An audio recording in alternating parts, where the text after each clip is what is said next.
I have more than a few of these buses lying around collecting dust. Well, that's not really true. They're not collecting dust.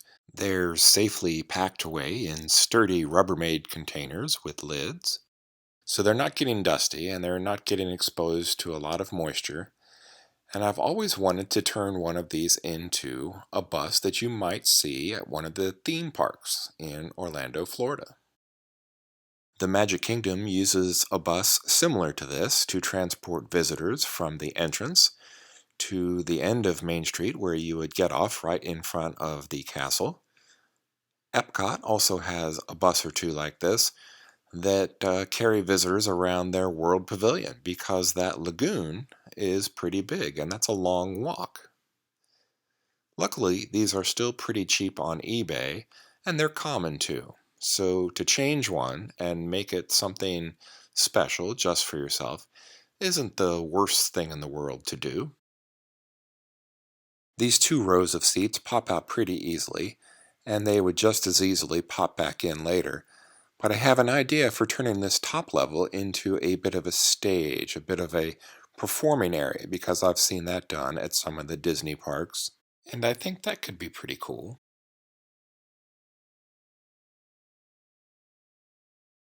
The graphics on the second level are a mixture of stickers and painted lettering, and this can of paint very closely matches the body of the bus. It's a nice deep red or a burgundy.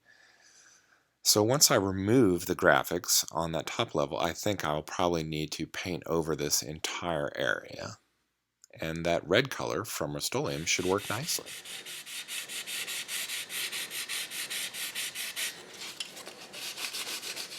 Wet sanding with some 400 grit sandpaper will prepare the surface for the new paint. There's a chance that the old graphics, the raised lettering of the old graphics, might show through the new paint. So this wet sanding evens things out, and it also gives the surface a little bit of texture for the new paint to hold on to. There was a sticker on the back near the top of the steps, and also a sticker on the front above the driver's cab, and those both came off pretty easily after being soaked in rubbing alcohol.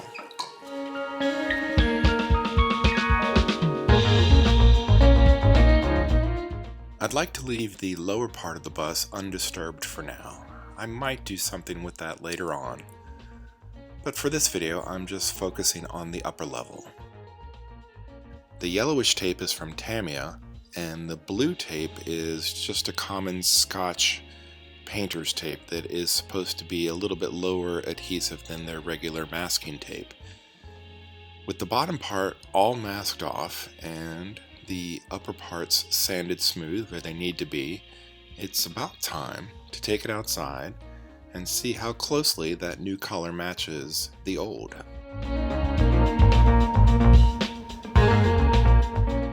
A few light coats work much better than one thick heavy coat, especially when you leave a few minutes between each of those light coats. The end result will be nice and smooth, and you shouldn't have any runs.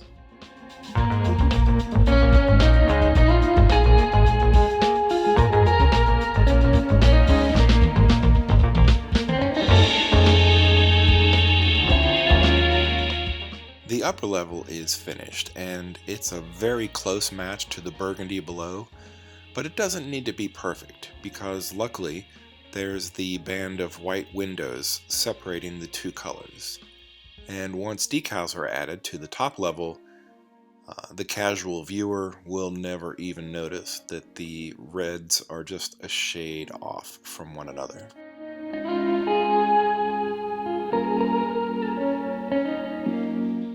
Paintwork is finished, and now I have 4 nice flat rectangular sides, perfect for a set of custom decals that I'll make on my computer. I have a MacBook, so I use Pages, but I think you could do the same thing in Microsoft Word or Google Docs. I printed out a few decals for some future projects. After I'm sure this is dry, I will give that entire sheet a coat or two of a clear glossy spray.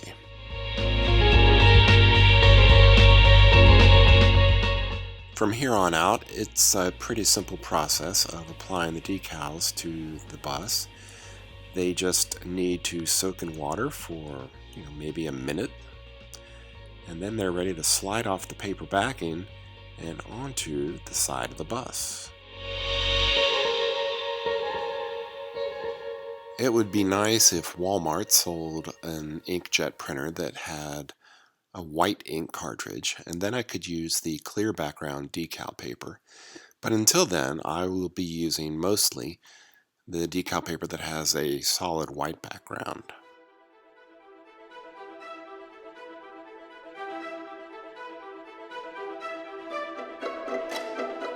I will be using just a little bit of this sheet plastic to create the flat performance area on the second level of the bus.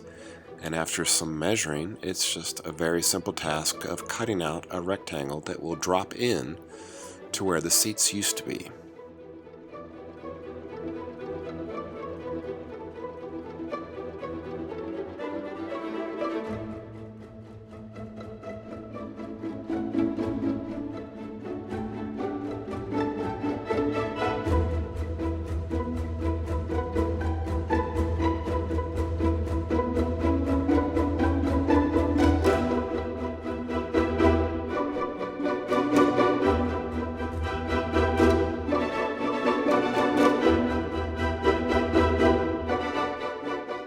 This project is pretty much finished, and right now I have the option of having the second level with some seats in it, or I can remove those and replace it with this flat piece of plastic and transform the bus into a little bit of a stage, a performing area for characters inside the theme park.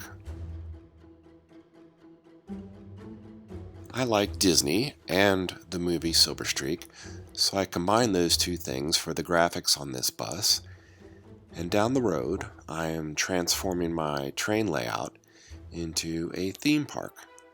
And I'm going to have part of my tracks featuring the Silver Streak model trains that I've transformed, and also a castle for the Magic Kingdom. And this bus combines those two things pretty nicely, I think. So until next time, this has been Bob's Workshop. Thank you for watching, and take care.